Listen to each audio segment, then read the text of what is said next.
Hey guys, welcome back to another podcast episode here. And yeah, it's been a while, actually. I feel like it's been a while since we did another podcast episode, but I'm joined by some really interesting people today, who have a bizarrely awesome charity that I came across a couple of weeks ago, and I think it was just so cool that I wanted to get them on to talk about it a bit more and kind of gather some exposure for what they're doing, and maybe reaching out for you guys and stuff like that. So, without further ado, Kirsty, do you want to explain what you guys do and tell me like what you guys are all about? Yeah, so I'm Kirsty. This is my partner Murray. And basically Murray started the charity Autism on the Water. And essentially what we do is we provide sailing and boating opportunities to people with autism for free. So we remove those kind of barriers to access, if you like. And the idea really behind it is that um, it can have such a positive effect on people with autism in particular, because it helps them develop certain skills like confidence, problem solving, social skills. But also it can be something that a lot of autistic people are excluded from, because traditional routes to sailing will kind of not be comfortable having them on board or not be sure of the level of safety or not, it also it's just quite a loud and busy environment a lot of the time. And so yeah, you kind of put this together to give people a chance to approach the sport on their own terms and in their own time and in an environment that's designed for them. Amazing. And yeah, it's gone from strength to strength. How long have you guys been running the charity for then? So I set it up back in 2016 in my flat in Edinburgh, long before I met Kirsty, and it started with no plan, no money, no boats, nothing at all. It was just a Facebook page, and my original intention was it was just going to be a bit of an awareness campaign, and then eventually over time it would fizzle out. But Yeah. then people people took an interest in it, and because it was such a unique thing, Mm, like there's many wonderful charities out there like Sailability, Blind Sailing, Ellen MacArthur Cancer Trust, which all provide these wonderful sailing opportunities to all these people affected by the different conditions that they face.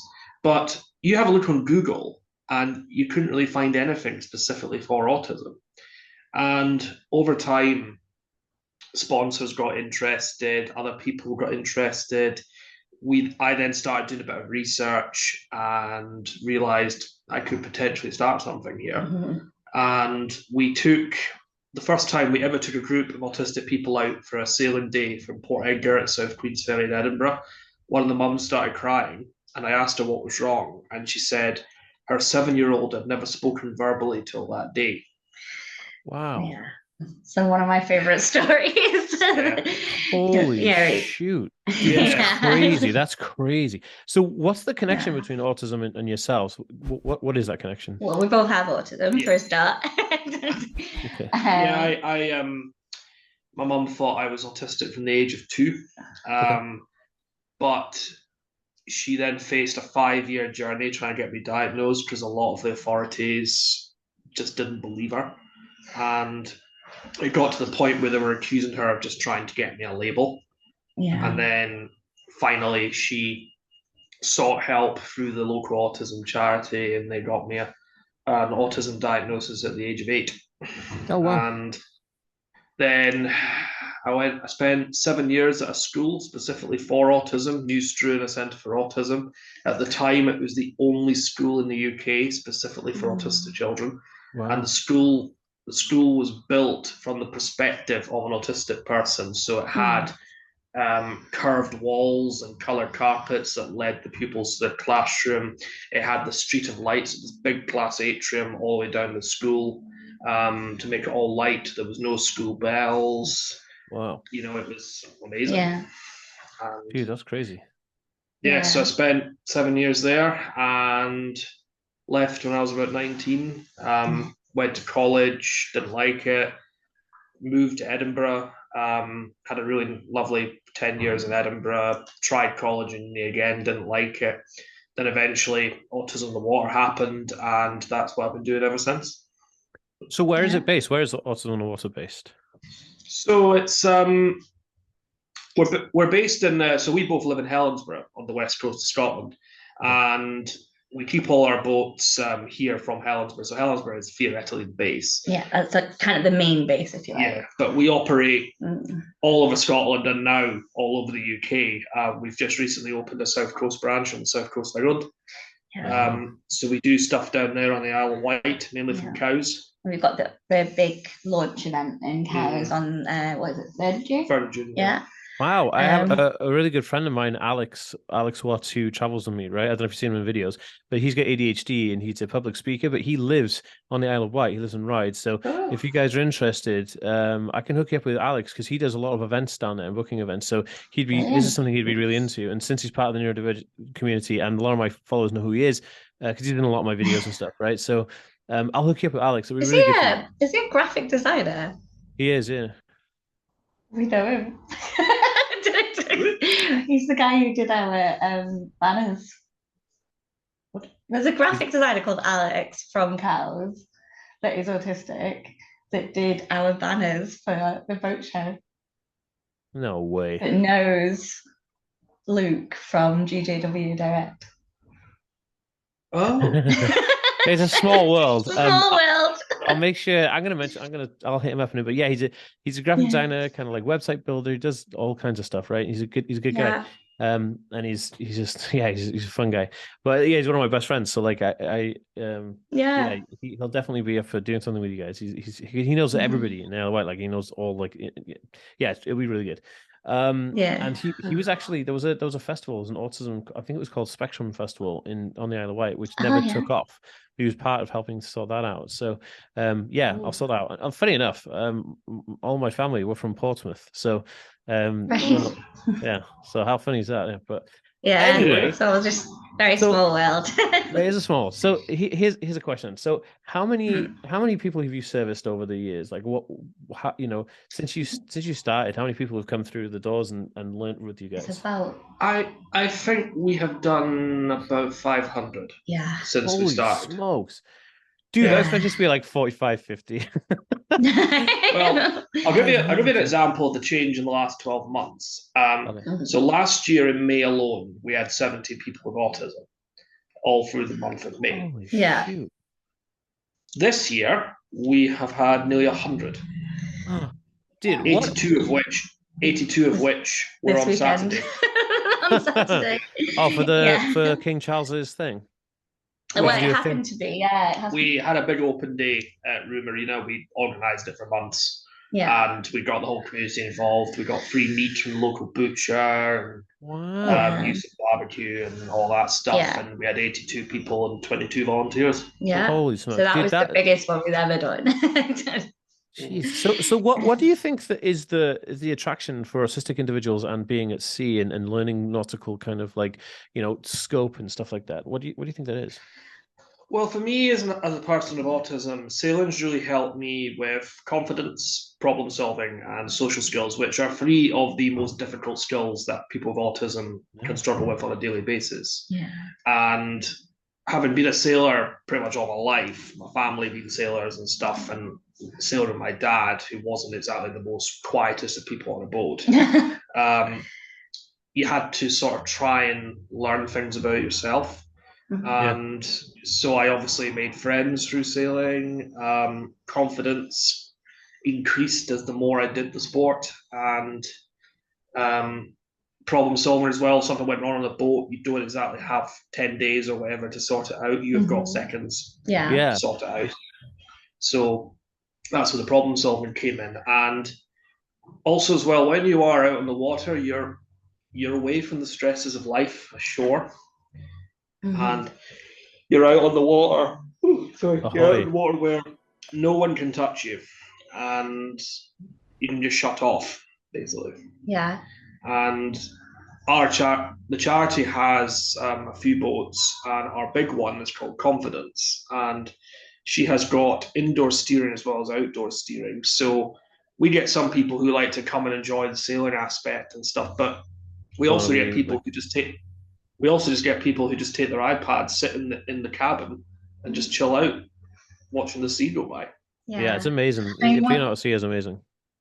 One of the things I always say is that you know, when you have autism, as you know, uh, there's sort of things coming at you from every angle. And you're kind of taking in and processing all the information of, you know, I've got a telly there, a fireplace there, a door over there, and I'm seeing it all at the same time, hearing it all at the same time, and trying to wade through all of that information to focus on what I'm actually trying to focus on. But when you're on the water, every direction is water.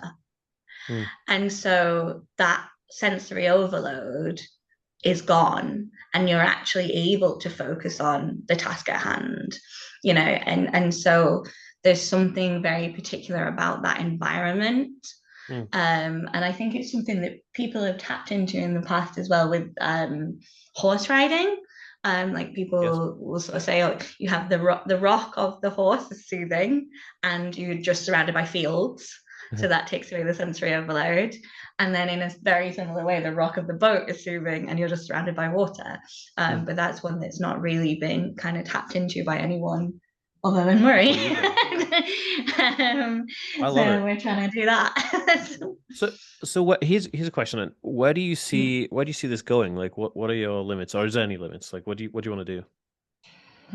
Well, at the moment, we are the only known charity that specialises in autism and sailing in the whole of the UK. Yeah. Effectively, I would like that to be the world. Well, not the only, but for us to be the main for one, the right? whole world. Yeah. I would like to accommodate other countries in the world. Yeah. Obviously, that is still a while off yet. But it's definitely like reaching more and more regions with a higher frequency within the UK. We've got followers in Hong Kong, Australia, New Zealand, America, the Caribbean, who all follow our work. One of our ambassadors is a man called David Witt. He is one of the world's most known sailors. He took part in the Volvo Ocean Race back in 2017-18. He's a Hong Kong sailor. He's Australian. His nephew's autistic, and we just met by chance in Hong Kong one day, and I gave him one of our famous wristbands, and he then became an ambassador for the charity, and I got the chance to go out to the Caribbean and helm his 100-foot racing yacht. Holy smokes. Which was pretty amazing. So you guys own boats, right? Yeah, the charity owns for, well, 3 and it's about to own 4. 3 boats, and we got another one on its way. Yeah. Dude, that's like mind-blowing. Like, like boats, like those things ain't cheap. You know what I mean? So like to have boats that you can use is crazy. Like, and it's so good. What you guys are doing is just epic, like super epic. Like, I'm so envious that you guys have done this. Trust me, Daniel. It's I love doing it. Don't get me wrong. But it's hard work. It's hard work. I think Dude, the thing as well, as far as sorry, I was just to say, I think the thing about the boats themselves aren't always that expensive. Sometimes people like offer to give us a boat, like to that's what I mean. Give us a charity boat. The maintenance of the boat is the thing that costs a lot of money, like paying for storage, paying for berthing, paying for engineering work, sales, all these things. That's what adds up. Last year, we had to go through a process called coding for the big boat because even though we don't charge for our trips, we were seen as a commercial thing. So we had to get coded, and that cost us £15,000 because we had to pretty much redo all the engine work in the boat. We had to redo the wiring. We had to get new life jackets, life raft, rigging had to be serviced. Everything. So how do you fund this stuff? Like, is it all donations, or is it like grant applications from mixture of sponsors, donors, grants, anything we can get? Sure. Sponsorship is one of the really important parts of the funding and that's why we do we have a race yacht, and we're sort of starting to use the race yacht in our kind of training aspect for some of the people that have been with us and come back year after year and are getting to the level where they're ready to sort of train up in racing skills. But before now, the race yachts have always been used to kind of promote the charity and also promote the sponsors, so that they are incentivized to support us, and that's a big thing. It's obviously you love to race and it's a tremendously fun thing to do, you know, for all it's quite stressful and intense. But it's also like a really important side of the fundraising aspect. Definitely. We rely very much on The sponsors. sponsorship. So what I was saying is that anything that's worth having should be hard work, right? That's like my motto. So if something's hard work, then I know it's worth having. Nothing ever comes easy, right? So it's kind of like you have to take everything with the as it goes. So before we depart, guys, where can people find out more about you and kind of get involved and maybe donate, or how can people get in touch with you? So you go to our website, www.autozonewater.co.uk. That has all our information on there. Also has a page you can donate to via PayPal. Please, if you can, do. And we also have Facebook, which is sort of our main page. That's the one that's updated most of all. We've got nearly 13,000 likes on that now. Yeah. Nice. So again, that's facebook.com/AutoZone Water. Yeah. And we've got Instagram as well. You just type AutoZone Water, you'll find it. Yeah. Perfect. Well, I'll leave all these linked down below as well. But yeah, and if people are interested in donating or even sponsoring us, we absolutely reach out through the website. We'll be more than happy to speak to you guys because it's a lot of work, and there's a lot more people we could reach if we had more funds. 100%, 100%. Okay, well, look, guys, you're doing an amazing service, and I think, I wish you all the best, and I will. I'll help and share everything I can. I'll follow you on Facebook and Instagram and stuff like that. So thank you so much for what you're doing, guys. It's amazing. Thank you. Thank you for having us.